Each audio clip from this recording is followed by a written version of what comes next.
동음사는 경기도 포천시 이동면 영곡리 평지에 자리 잡고 있으며 뒤로는 산을 등지고 앞으로는 시야가 트이면서 들이 펼쳐져 있다. 최근에는 주택이 빙 둘러 있지만 아직도 사후의 위치에서 배산 임수를 중히 여긴 풍수사상의 영향을 살필 수 있다. 입구에는 사적비가 세워져 있는데 이 사적비는 용서 621 선생이 지은 촐로 선생의 사장과 촐로 선생의 칠을시, 그리고 문곡 김수왕 선생이 지어 촐로 선생에게 준 분산시를 기록한 사적비로 촐로 선생 서거 300주기를 기하여 안동인 여초 김응현이 두전을 쓰고 전 국회의원 12대 손 김용채가 비석 끝에 약기를 짓고 비문을 써서 1996년 3월에 세웠다. 담장은 외부와의 구획을 지어 분별하게 하였지만 담장의 높이는 높지 않게 하였고 내부에서 밖을 바라볼 때 자연의 산수를 접할 수 있도록 계획한 것이 사후 건축의 특징이다. 외산문은 숭연제의 남쪽에 있어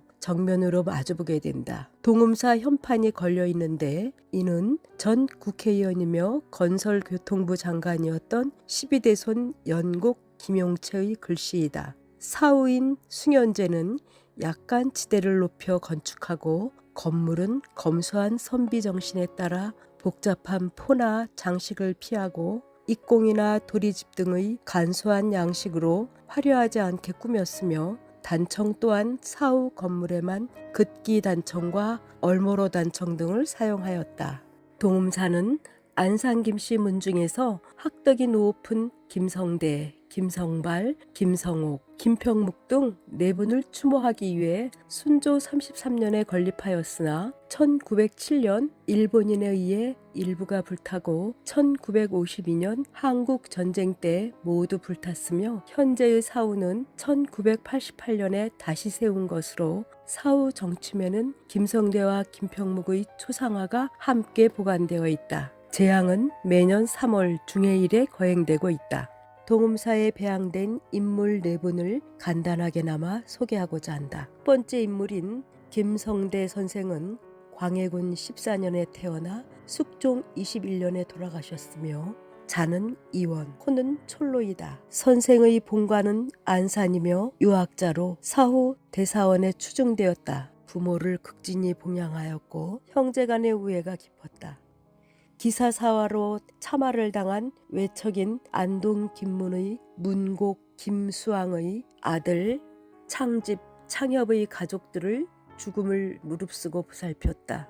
두 번째 인물로 김성발 선생은 인조 2년에 태어나 효종 15년에 돌아가셨다. 자는 정의이며 호는 반성제이다. 김성발은 촐로 김성대의 동생으로 시문과 서화에 정통하고 효성과 우애가 뛰어났다.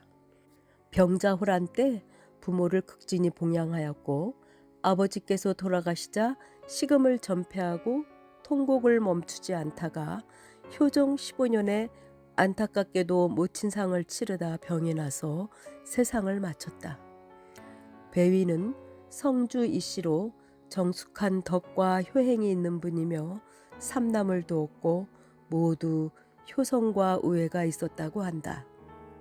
세 번째 인물로 김성옥 선생은 인조 22년에 태어나 숙종 25년에 돌아가셨다. 자는 집경이며 호는 동구이다. 김성옥은 촐로 김성대의 막내 동생으로 태어났으며 8살에 아버지를 여인 후 형과 형수를 부모처럼 섬겼다. 어려서부터 질병으로 과거 공부를 못하였으나 만년에 생원에 합격하였다. 문전공 송시열의 원통함을 송사로 다루었으며 56살에 세상을 뜨자 마을 사람들이 선생의 공을 조정에 올려 사헌부 지평에 추중되었다. 네 번째 배양인물인 김평묵 선생은 1819년에 태어나 1891년에 돌아가셨다. 자는 치장, 호는 중암이며 청풍 김씨이다.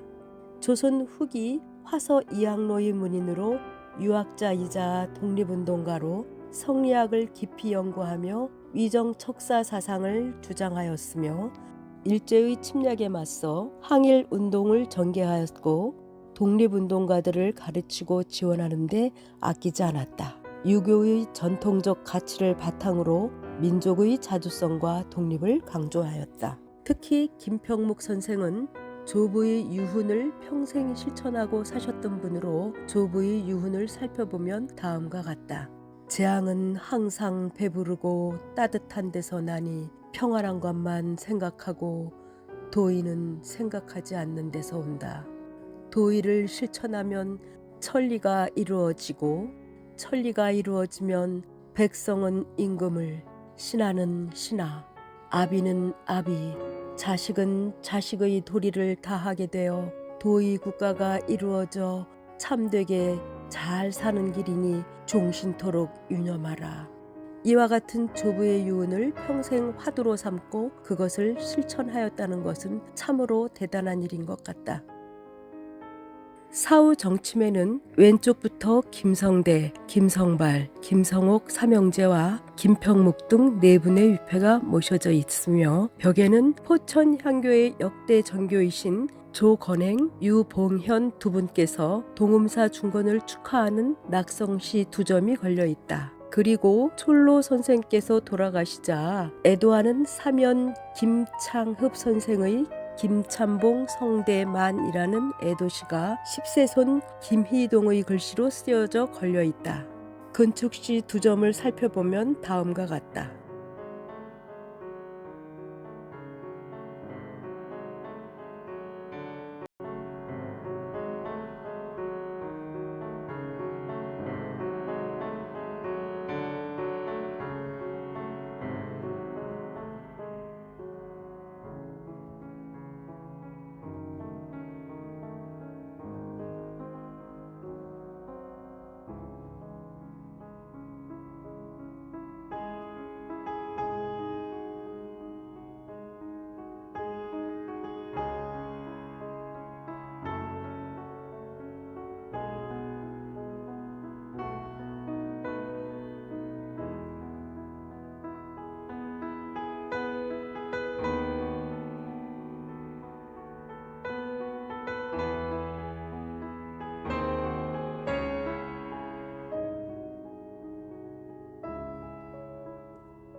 다음은 김성대 선생이 돌아가시자 사면 김창흡이 올린 애도의 시로 김창봉을 애도함.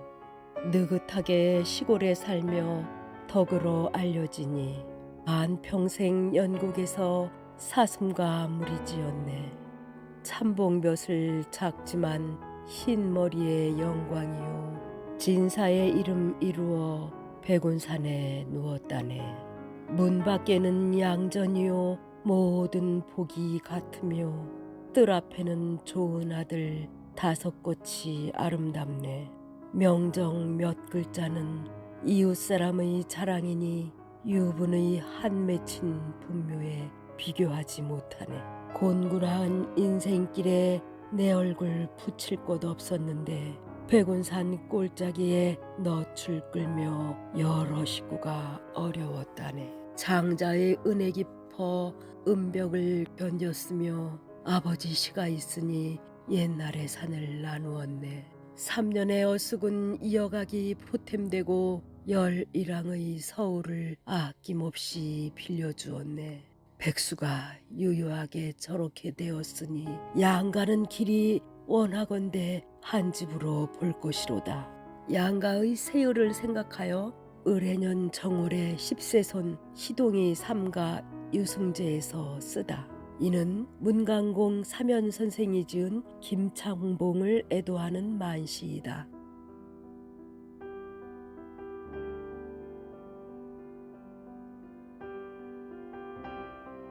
2025년 을사년 중해일인 4월 12일은 동음사에서 춘제 제항이 진행되는 날이다. 동음사에서는 김성대, 김성발, 김성옥, 김평묵 등 네 분께 제항을 올리게 되는데 제항은 홀기 집례의 창월에 따라 진행되며 모든 준비를 마치면 초홍관이 분향과 폐비를 올리는 전패례로 제항은 시작된다. 전패례를 마치면 첫 번째 수를 올리는 초혼례를 올리고 축간이 도축을 한다. 그 다음 순서로 두 번째 수를 올리는 아혼례, 그리고 세 번째 수를 올리는 종혼례를 마친 후 초홍관이 제항 음식을 나누는 음복례와 축을 사르는 막노례로 향사를 마무리하게 된다.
어느 재앙이든 홀기와 축을 낭독하게 되는데 어려운 한문으로 되어 있어 내용 파악이 쉽질 않다. 그런데 마침 동음사에서는 안산 김씨 촐로공 화수회에서 관련한 자료를 정리한 책자를 발간하여 홀기와 축문 내용을 한글로 풀어놓았는데 축문의 내용은 다음과 같다. 단군 4358년 을사 3월 정유삭 보름 신해 후학 포천향교 이병찬 감히 밝혀 고합니다. 촐로 김선생, 반성제 김선생, 동구 김선생 세 분 선생께서는 학문에 깊고 덕이가 높아 의리를 굳게 지키시고 한 집안 세 효자가 나 삼태성같이 천추에 빛이 나네. 삼가 생각하건대 중암 김선생께서는 도와 덕이 높으시고 행동이 바르시어 화서 선생을 존중하는 의리를 지키시고 왕실을 존중하고 이적을 배척하신 공로가 천추에 우러르게 되어 이에 중해일에 제수를 갖추어 삼가 올리오니 흠양하소서.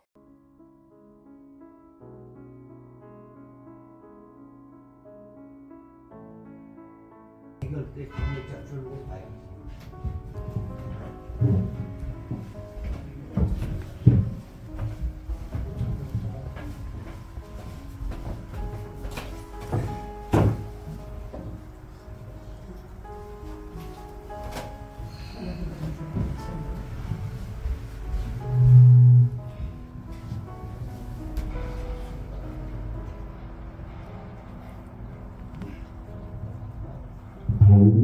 이자 수부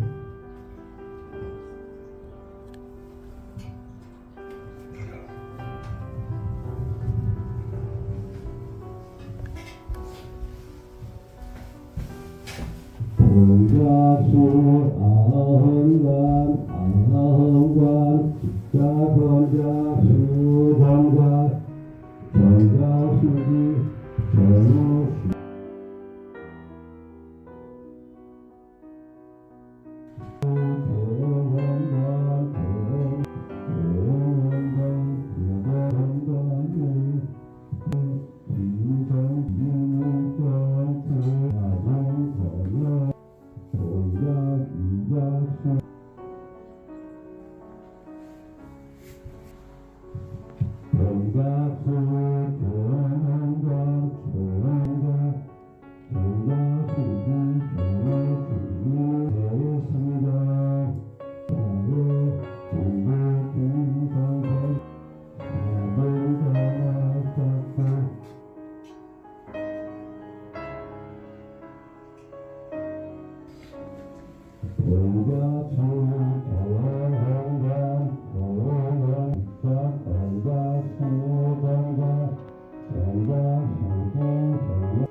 저기 붓도 닫고 붓도 닫고 그다음에 빠르게 변해가는 세상에 함께 모여 훌륭한 소년들에게 제사를 올린다는 것은 재앙이라는 행위를 통하여 배양되신 이들의 정신을 이어가겠다는 의지와 다짐이 아닐까 한다. 우리 지역에 산재한 문화재에 담긴 숨겨진 이야기를 2025년 동음사 춘제 재앙을 통하여 영상을 다루게 되어 보람으로 느낀다. 특히 촐로 선생의 삼형제의 효심과 이웃사랑, 중암 선생의 나라와 민족을 위하는 우국 충정은 길이길이 후손에게 전해질 이야기인 것이기에 더욱 의미가 있다고 느껴진다. 분산시를 끝으로 마무리하고자 한다. 문곡 선생 분산시.